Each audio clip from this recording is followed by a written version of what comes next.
मैं वो बातें करूंगी जो शायद अभी तक इस मंच से नहीं हुई हैं। बड़ी दीदी की उपस्थिति होती है, शबीना दीदी को प्रणाम करती हूँ। प्रताप फौजदार जी, हास्य का वो बड़ा नाम, उनको प्रणाम करती हूँ। बहुत अच्छा संचालन कर रहे हैं, मैं इनको प्रणाम करती हूँ। और शुरुआत में सबसे पहले उस प्रेम से करना चाहती हूँ, क्योंकि कहते हैं प्रेम की पराकाष्ठा अगर कहीं देखनी है, जो पूरी तरह से परिपूर्ण हुआ वो होता है गौरी और शिव का प्रेम। क्या बात है। कड़ी तपस्या के बाद जिस गौरी ने शंकर को प्राप्त किया वो होता है प्रेम। कि बीमारी इश्क में दिल की दवा के साथ आई हूँ, क्या बात है। बीमारी इश्क में दिल की दवा के साथ आई हूँ, मोहब्बत की अनोखी सी अदा के साथ आई हूँ। महकने लग गई तेरे शहर की हर गली, क्योंकि मैं नैनीताल की ताजी हवा के साथ आई हूँ। कहती हूँ सुनेगा। शुरुआत कुछ नई पंक्ति से करेंगे और यहीं से आप सभी मुझे अपना प्रेम देंगे। आँख को कोई प्यारा हुआ ही नहीं,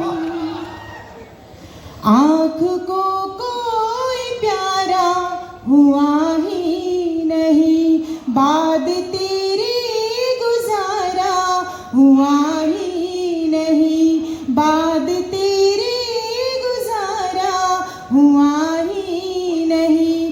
काट कटते नहीं रात दिन ये मेरे,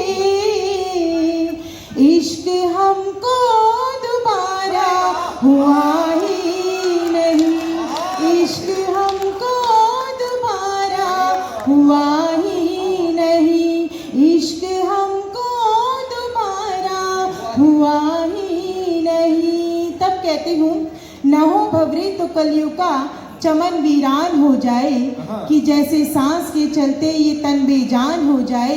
हमें मालूम है मंजिल बहुत दुश्वार है, लेकिन तुम्हारा साथ मिल जाए सफ़र आसान हो जाए, तुम्हारा साथ मिल जाए सफ़र आसान हो जाए। और प्रारंभ करना चाहती हूँ उन पंक्तियों से जिससे आपके चेहरे पे मुस्कुराहट भी आएगी, और जो लगातार मुझे कहा जा रहा था पढ़ने के लिए। कहती हूँ गुलाबी नोट से ज़्यादा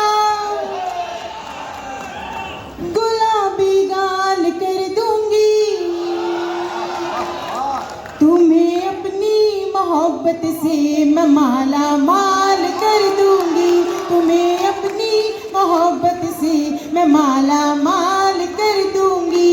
बहुत नादान है यूं तो ये नैनीताल की गौरी, बहुत नादान है यूं तो ये नैनीताल की गौरी। मिले ताली, मिले ताली, हाँ मिले ताली तो यूपी को भी नैनीताल कर दूंगी, मिले ताली तो इस धरती को नैनीताल कर दूंगी, मिले ताली तो इस धरती को नैनीताल कर दूंगी। और अब तक ये मोहल्ला जो सबको उत्साह दे रहा था, मैं इस नौजवान पीढ़ी के लिए चार पंक्तियां पढ़ती, सुनेगा। सुन तो लो, एडवांस पेमेंट क्यों कर रहे हो।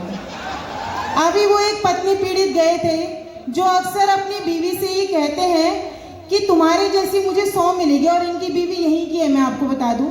वो अगर सही जवाब दे रही हो तो एक एक व्यक्ति उनके सम्मान में हाथ खड़े करे। ये अपनी बीवी से कहते हैं कि जा तेरे जैसी मुझे 100 और मिलेंगी। इनकी बीवी कहती है हाँ मेरे बाद भी तुम्हें मेरे जैसी ही चाहिए। घर जाके समझ में आएगा। तब कहते सुनेगा, इन्हें बस जनवरी दे दो,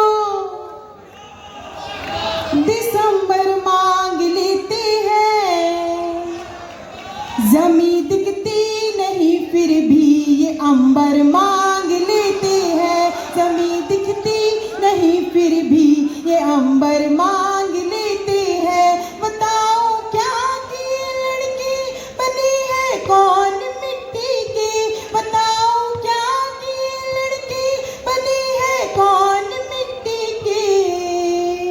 जरा सी बात भर कर लो तो नंबर मांग लेते हैं, जरा सी बात भर कर लो तो नंबर मांग लेते हैं। और मैं जानती हूँ ताली वही लड़के बजा रहे हैं जो आज भी ऐसे काम करते हैं,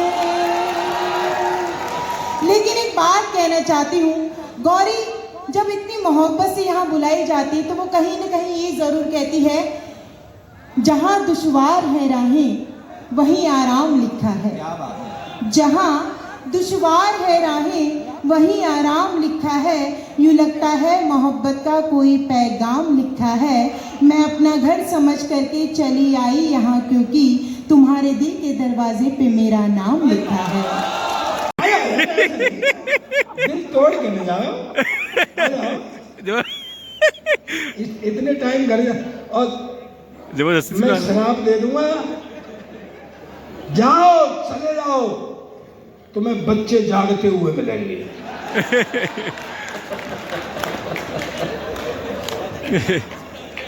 सर एक बढ़िया आईक्यू का तुमको जोक सुनाता, सुनना मस्ती है।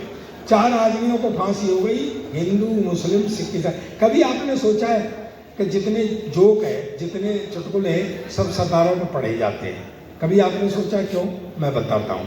पहली बात तो यह है कि हमारी आइडेंटिटी है। ये आके कहे एक आदमी था तो क्या फिगर बनेगी, लेकिन जैसे ही कहता है कि सरदार था, एक फिगर बनती है।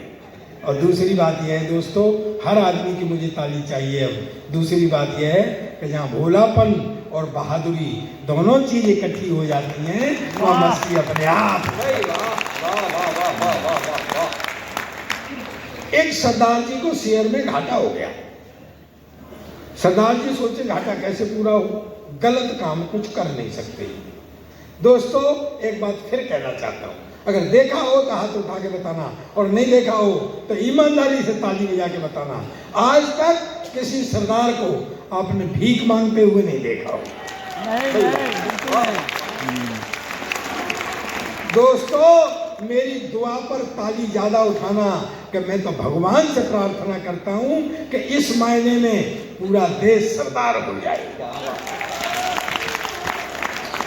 अब सरदार जी बैठे हुए, घाटा कैसे पूरा हो, तो एक बच्चा घूम रहा।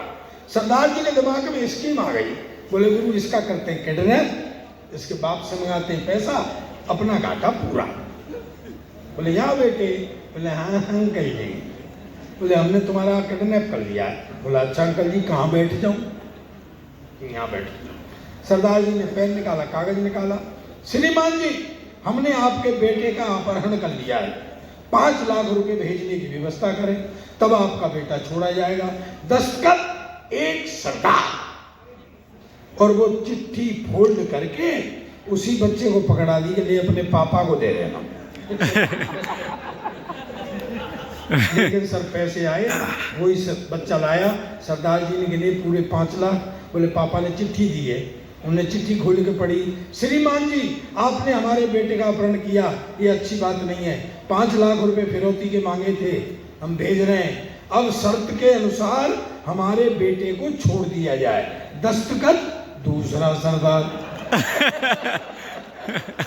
लेकिन दोस्तों इसमें एक मैसेज है जो आपके लिए है, पूरे हिंदुस्तान के लिए है, और वो मैसेज ये है, तालियों से रिसीव करना इस मैसेज को, कि दूसरे सरदार को ये पता लग गया पहला सरदार संकट में है, भाई के पास मदद पहुंचनी चाहिए। क्या बात है, बहुत अच्छा। में कोई काम खराब नहीं होगा अगर मेरी बात आप साथ रखेंगे तो। काम खराब हो जाए मुझे पकड़ लेना, सरदार जी आप झूठ बोल करके गए थे, लेकिन आप मेरी बात साथ रखेंगे, मैं गारंटी दे करके जा रहा हूं कि आपका जीवन में कोई काम खराब नहीं होगा। दोस्तों तालियों से मुझे बताना कि वो तालियों से मुझे विदा करना। आपका कोई काम खराब हो जाए तो मुझे पकड़ लेना, तालियों से मुझे विदा करना कि मेरी बात को आप साथ रखेंगे। गारंटी देके जा रहा हूं काम खराब नहीं होगा। दोस्तों बंद होठ समस्या की उपेक्षा करते हैं, बंद होठ समस्या की उपेक्षा करते हैं, पर हंसते हुए होठ समस्या का समाधान करेगा। बहुत बहुत धन्यवाद, बहुत धन्यवाद, बहुत अच्छा, प्रशासन का लाख शुक्रिया। क्या बात है दोस्तों। तो फाइनली आप सभी ने बहुत ही एंजॉय किया होगा, क्योंकि इस तरह का हास्य सम्मेलन जो था ये